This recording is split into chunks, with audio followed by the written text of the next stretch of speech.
And we are live. What's going on YouTube, Facebook, and LinkedIn Live? It's your boy Billy Rowe. Today is Wednesday. I'd like to welcome you to the first row. And if it is Wednesday, you should already know what that means. It's time for the Wednesday word. That's Wednesday. Word. B. Gatewood. Word. Twice. Hit it up with 2 time. Word for 3 time. Jumping straight into it. Tonight's topic is the mental workout. As always, I like to share what I mean by my topic. So, what do I mean by this topic? And I'm really actually excited about this topic, but what do I mean by this topic, the mental workout? What I mean is that for many of us, whether we work out or not physically, we all understand that it is important to work out. Whether you do it or not, that's on you. But we do understand the concept that it is important for us to work our bodies out physically regularly. And so when I'm talking about the mental workout, where my mind goes is that though it is important to work out the physical body, develop some muscle strength and some balance and all that great stuff, it's also equally important to work out the biggest, strongest muscle in the brain. I know it's not the biggest, but it is the strongest muscle in the brain in my mind, which is the brain. And so when I started thinking about this topic, the mental workout, I started thinking about how we can go to the gym 5, 6, 7 days a week, but we don't take our brain to the mental workout gym, and that lack of working out mentally, how that impacts us in the long run. So tonight I have 3 tools for you on the first row, tools for the first row that I want to share with you when it comes to the mental workout and how we're going to get that workout in regularly. Jumping straight into it. So, tool number 1 when it comes to the mental workout is, excuse me, I don't have my banners ready, is once in a while is not enough. Man. So, once in a while is not enough is the most important tool because once in a while can be once a week, once in a while can be once a month, once in a while can be once a year. Once in a while, regardless of what that measurement is not enough. Um, if we are not challenging our minds, it's almost like a use it or lose it type situation. If we're not challenging our minds regularly and consistently, then what happens is you either use that and you create new connections. I don't want to go into all the science behind it, but you can create new connections and different ways to solve problems and all different things that the brain can do. But if you don't use your brain, then what happens is some of the connections that you have in existence kind of begin to say, oh, we're not going to be used. So they don't fire as efficiently as they could if they were used regularly. I liken it to when I was younger. I used to play the piano, and I used to play the piano by ear. I picked up, I used to know how to read music for the trumpet, and then I no longer had the trumpet, and we had a piano in our house. So I started playing the piano by ear, and I knew where the keys were. I had some piano lessons, and at one point I had played the piano, not like the best piano player ever, please believe, not the best, but I played it efficiently enough to be able to play for the church choir that I was in. And while I was playing the piano, I was really good because I would practice. I would have to learn new songs, which would develop my finger strength and all those wonderful things. And not only did I develop the finger strength, I knew the sounds of the keys before I hit them. I knew what the keys sounded like. Then I stopped playing the piano, and over time, a long time, well, not really a long time, relatively a short time, I stopped remembering what the keys sounds like, what the keys would sound like. I stopped being able to listen to a song on the radio and say, "This is the key that's being played in, and I want to play that song this way." I lost my ability to play the piano by ear. Same thing with the mind. Once in a while is not enough because we'll lose our abilities that we have in the present. A lot of people think that when we stand still, we're actually standing still. You can take the world in and of itself. The world spins, right? And so even if I'm staying still in the moment, the world is still spinning. So even though I may be physically standing still, the world is not standing still. Time is still moving forward. Time is still flowing forward. The same thing goes with our brains. When we decide that we're going to stand still, when we decide we're going to become static and not dynamic, what happens is we're not standing still. We are slipping backwards slowly, but at a slow enough rate that we can't measure it in the moment. It doesn't come until you're looking at 5 years of not using your brain for whatever reason that you realize, oh man, it didn't come like the day I stopped playing the piano. Oh man, I don't know how to play the piano by ear anymore. What happened was by month 1, month 2, month 3, gradually and slowly, I lost my ability to play the piano. And then by the time I'm 2, 3 years out, where I can finally measure, like, oh man, I don't know how to play the piano anymore. By the time I'm able to measure that, now all of a sudden it's, oh shoot, I wish I would have kept up on my practice for the piano. And the mind is the same way. Once in a while is not enough. I'm currently reading this book called Rethink. I can't remember the author off the top of my head, sorry. But there's this book that I'm reading called Rethink, and it talks about the art of knowing what you do not know. This is different for a lot of us. It's like, well, if I don't know it, how am I supposed to know I don't know it? Well, I'm not going to go in and spoil the book, but for lack of better terms, is we can practice understanding when we don't know something, and we can actually create through practice. That's why once in a while is not enough. We can create through practice a process that we utilize to solve problems that we have yet to experience and yet to know that even exist. So that's tool number 1 in a nutshell. It's really about making sure that you're putting your brain through some type of mental exercise, some type of mental workout, some type of mental routine, so that it has the opportunity to be utilized, that it has the opportunity to keep the connections in the brain strong, barring any, like, actual mental illness or degeneratory illness that may occur, but keeping your mind strong and keeping your mind healthy. Because just like the physical body, if I don't work out and there is a physical demand that my body needs to meet, if I haven't worked out and my body's too weak, I can't meet that demand.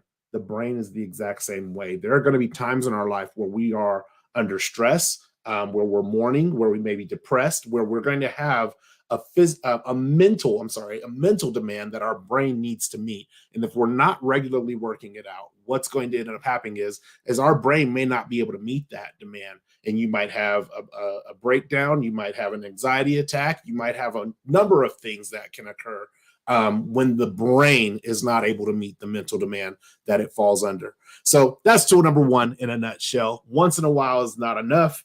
And yeah, we're going to leave it at that. Tool number 2, when it comes to the mental workout, is stress is not required. Woo, all that working out I just got done talking about doing, and now stress is not required. A lot of times when I'm doing coaching or when I'm speaking with people, they're like, oh, that's too hard. I don't want to do that. Oh, that's going to stress me out. A lot of the times it's the stress, number 1, is something that is manifested by the story, but that's a whole nother conversation. But a lot of times what happens is I explain to them, like, look, stress is not required. Stress typically comes in the mental workout space. It typically comes from fears or being afraid of things that have not manifested yet, but will echo chamber those fears back and forth and bounce the story off of our head, back and forth, back and forth, back and forth, until all of a sudden it's like, man, I'm totally stressed out about this. I got this exam coming up. I don't know if I've studied hard enough. I don't know if I'm going to get the answers right. Guess what? When you get to the test, if you've truly studied, then all you can do is your best. And so creating that stress mentally doesn't help you. And the reason why I say stress is not required, because unlike physical workouts where you actually have to put the muscles under stress and actually tear muscle fiber so that the muscle fiber can build back up stronger, the brain doesn't work that way. Again, the brain is building new connections. So therefore, stress is not required to generate the new connections. You can do something as simple as a calming exercise to get clarity. Because when people are clear, they're able to focus more intentionally on the things that they're trying to solve, on the things that they're trying to do, on the things that they are thinking about. So it could be just a calming exercise where you just take a moment to just stop and breathe and relax and allow your mind to not be under duress from all the other things that it has going on, keeping you breathing, keeping your eyes blinking so that your eyeballs stay wet, making sure that you lick your lips when your lips are dry, like all those different things that your brain is managing. It's a way to just take a moment to woosah. You can also do things like puzzles. To some people, to me and some people, puzzles are fun. You can put together a puzzle which challenges the brain for pattern recognition and other different things. And it may not seem like, oh, well, how is pattern recognition of a puzzle going to help me? Well, a lot of the things that we experience in life have patterns and have things that we can recognize, certain trends. I'm sorry, certain trends that we can recognize. So when you're doing an activity that generates a focus for pattern recognition, what can end up happening is now when your brain is faced with a circumstance that is similar to something you've experienced before, it can recognize the pattern of that and say, oh, yeah, I've been through this before, which again reduces the level of stress because now it's not this fearful, unknown, gray, foggy area that you're performing in. And it also says, here's a couple of solutions, or here's a couple of things that we do when we recognize patterns. If we recognize, like, we go outside and it's cloudy outside and the wind, especially out here in Utah, if the wind is picking up, we recognize that in Utah as a pattern that, hey, a storm's getting ready to roll in. Maybe we'll either do the grocery shopping that we need to do today and get that done early so we're not caught in the storm, or we'll grab rain jackets and umbrellas to make sure we have the things that we need when the storm rolls in. This is pattern recognition.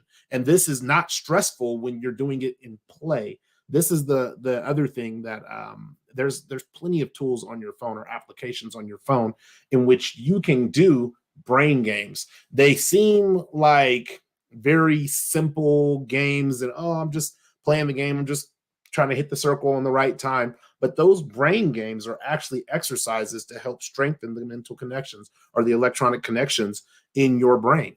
And then lastly, but not least, if it's a critical thinking thing, you can do riddles. Now, riddles can get a little frustrating and a little stressful sometimes, at least for me. But you can do riddles, things that will cause you to think differently than you would normally think because you understand what you're engaging with, though it may be a riddle, though it may be a game, is something that is designed to cause you to think differently in order to solve it. All of these things do not require stress. And so when I say, hey, once in a while is not enough, I'm not saying, hey, you're not stressing yourself out enough to grow and develop your brain, to work out your brain. What I'm saying is, hey, once in a while is not enough. You need to do something on a regular, consistent basis. However, the tool number 2 says that that doesn't have to be something that's stressful. Particularly, stressing yourself out actually reduces your competency, reduces your IQ, and makes it more difficult to develop solutions. So if you're going to use a mental workout that requires a whole lot of stress, it's kind of counterintuitive to what your goal is. So that's tool number 2. And lastly, tool number 3 is figure out what exercises work for you. I just gave you a list of exercises, but figuring out what exercises work for you. If you're a numbers person, I'm a numbers person. So doing math problems is a great exercise to develop like my mental aptitude when it comes to problem solving. There's a lot of times when I'm talking to people and we're engaging about numbers, I'm able to kind of keep up with those calculations in my head. Now, if I just all of a sudden stop doing math for the next 5 years, I'm not going to be able to get into a conversation with somebody about numbers, about their budget, about percentages, about salary increases. I'm not going to be able to get into those conversations and manage all that in my mind because, again, I wouldn't have been engaging with the mental math enough to be able to keep up with that conversation. So figuring out what exercises works for you is really about customizing this Wednesday word to you. I'm not telling you how you have to do it. I'm not telling you even when you have to do it. I'm just saying that you have to be consistent. You don't have to stress yourself out. And then it's up to us to figure out what works for us. If we know that reading, that's one of my challenge areas. Reading out loud to a group of people is something that creates immense anxiety for me. So I'm not going and saying, okay, well, let me see how many people I can go and read to so that I can get comfortable with reading to crowds. But what I will do is when I am reading by myself, I'll read out loud sometimes because it's easy in your mind to just kind of like blah, blah, blah, over a word. Yeah, blah, blah, blah, I think that's the word. That sounds like the word. That's what I know what the word is in my mind. I've seen it. But it's different when you're reading out loud. And even if it's just to yourself, you're reading out loud and you're like, oh, wait, that's this doesn't make sense, or that doesn't sound right. Again, it's a mental workout. I'm not stressing myself out because I'm the only audience. So I'm not like, ooh, who heard me just stumble through that word? Who heard me not be able to even say that word?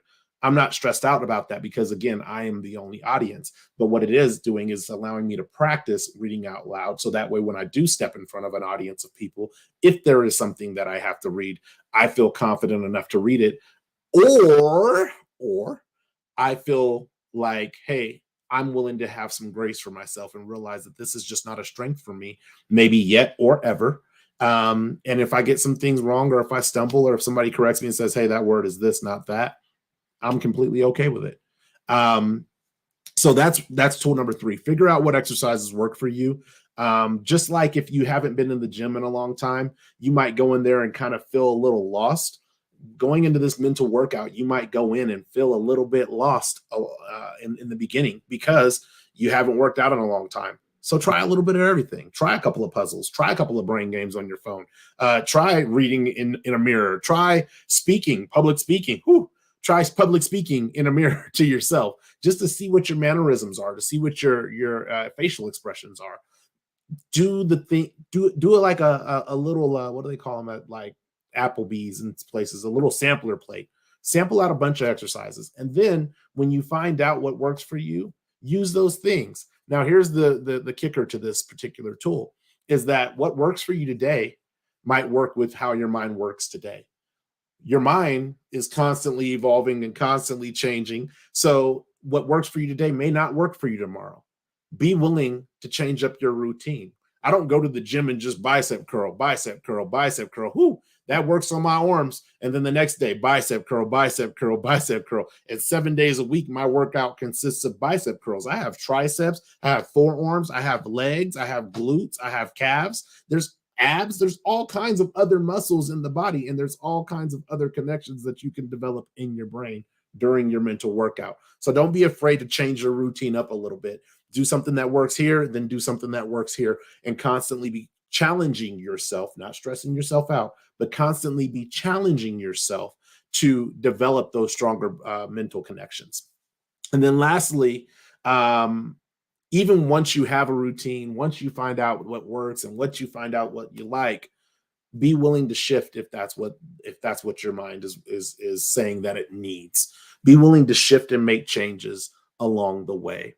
If you find that you are excelling in reading and mathematical equations are like on the lower end, then maybe you shift some of that reading workout time to math problems.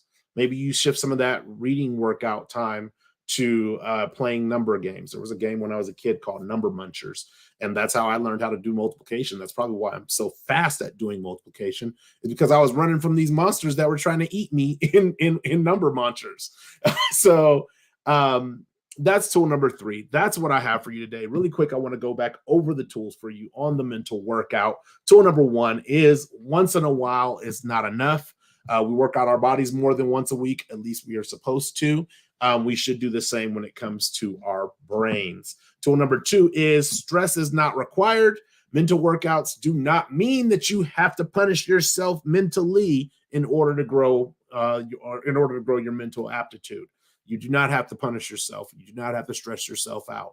And then tool number 3 is figure out which exercise works for you. It's not a one size fits all. What works for me may not work for you. What works for you may not work for me, or they could work for both of us. It's not one size fits all. Figure out what works for you. And if that stops working or you stop getting the benefits from that, be willing to change and adapt to that situation. So that's what I have for you today. As always, I like to share a personal story, something that kind of got me thinking about this topic. And it's interesting what got me thinking about this topic, because I was thinking about the evolution of my writing from when I first started doing writing. I could tell you, like, the furthest back writing I can remember was the chocolate chip cookie caper. And I was in elementary school when I wrote that it was like a cookie shaped book, but I digress.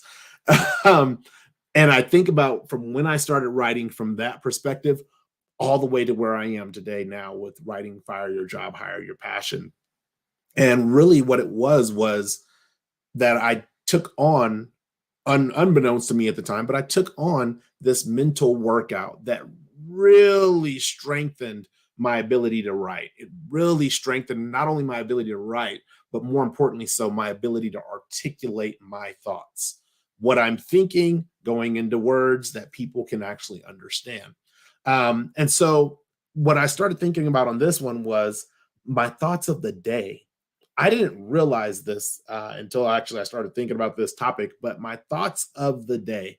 I've been doing thoughts of the day, I think, for over 8 years easily. Um, and it's just a thought. All it is, hey, I have this thought. Where do I want my focus to be for the day? Where do I want my intention to be for the day? Where was my intention yesterday? All it is a thought.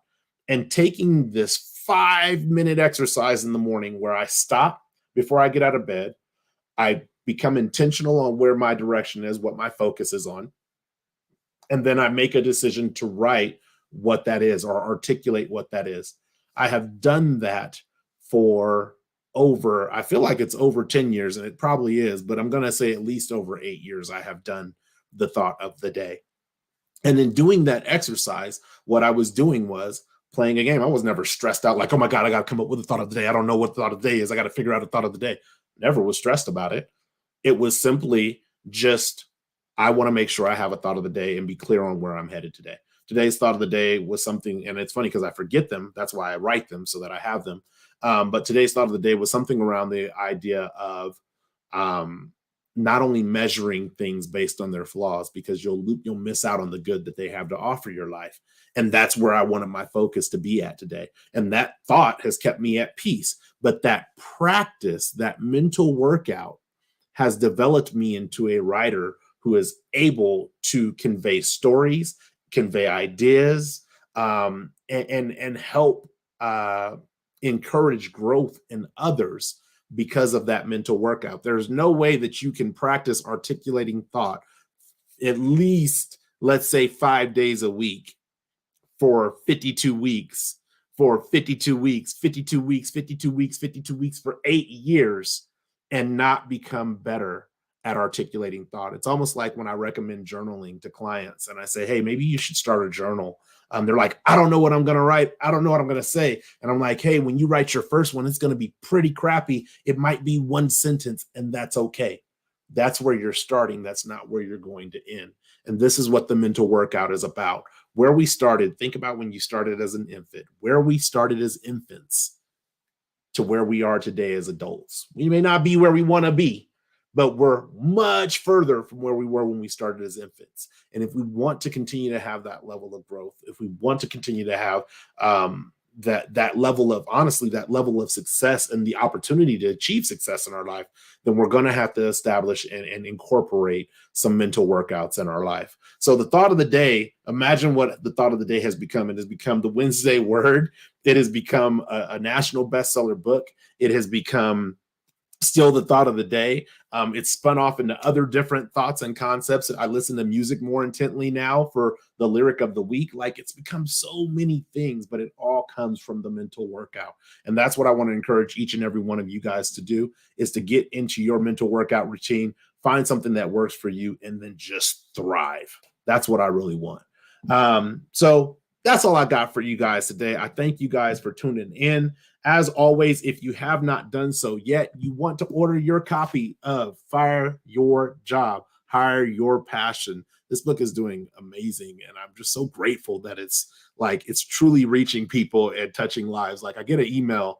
I got an email, as a matter of fact, today. I get an email at least twice a week from somebody who's either completed the book or started the book, and they are just making the shifts in their life that are going to really just set them up for success. Also, if you want or have the book and have not yet purchased the journal, you want to get the journal. These two are like peanut butter and jelly. You want both of these things. The journal is a guided reading journal. It's not just like a blank journal. I could probably open to almost any page. As you can see, there are different things that you can do. Chapter reviews, the exercises from the books are all laid out for you in the journal. I highly recommend getting the journal. And again, there are some blank pages in there. And maybe if you haven't journaled before, it might feel a little sluggish, might feel a little crappy in the beginning, but you'll get better over time as long as you're consistent with your effort. Secondly, the next thing that we have coming up on the first row, I almost said the Wednesday word, is the first row, is Carolyn, Michelle, and Billy Rowe Live. Our next episode will be on April 26th. That's Tuesday, 4 p.m. Pacific Standard Time, 7 p.m. Eastern Standard Time. Do the math if you're anywhere in between those two times. But our next show will be coming up on Tuesday. It's a live show. We love engaging. Like, the conversations are they're funny, man. They're just funny because they're just everyday conversations that Carolyn and I have. We're just having them in a live audience, but we also want you to join in and tune in. So tune in and join in on the conversation. So that is coming on Tuesday, the 26th of April. On Wednesday, on Wednesday, the 27th of April, we will have the next Wednesday word, and that will be perception. That's at 6:30 p.m. Pacific Standard Time, 9:30 p.m. Eastern Standard Time. If you want to find out what that topic's about, if you want to find out what the Carolyn, Michelle, and Billy Rowe topic is about, you'll have to tune in live and find out what that's about. So that's what I have for you guys today. As always, if you want to send in your topic ideas, please send that email to topics@firstrow.com. I'm happy to bring your topics to the center of the first row and start sharing new and exciting stories, either from your perspective or from my perspective. There's so much that's going on in the first row. There's so much more to come. But other than that, that's all that I have for you guys today. I thank you so much for tuning in live. Thank you for being in the chat, Brother Damien and Brother Bruce, and somebody else. I can't see who they are, but thank you for tuning in live. As always, if you like this video, share it. If you share this video, like it. I love engaging with you in the live chat, and I'm happy to engage with you in the first 7 days that the content is up. After that, we move on to the next content. But until the next time, one love, peace, and God bless. Thanks for sitting on the first row.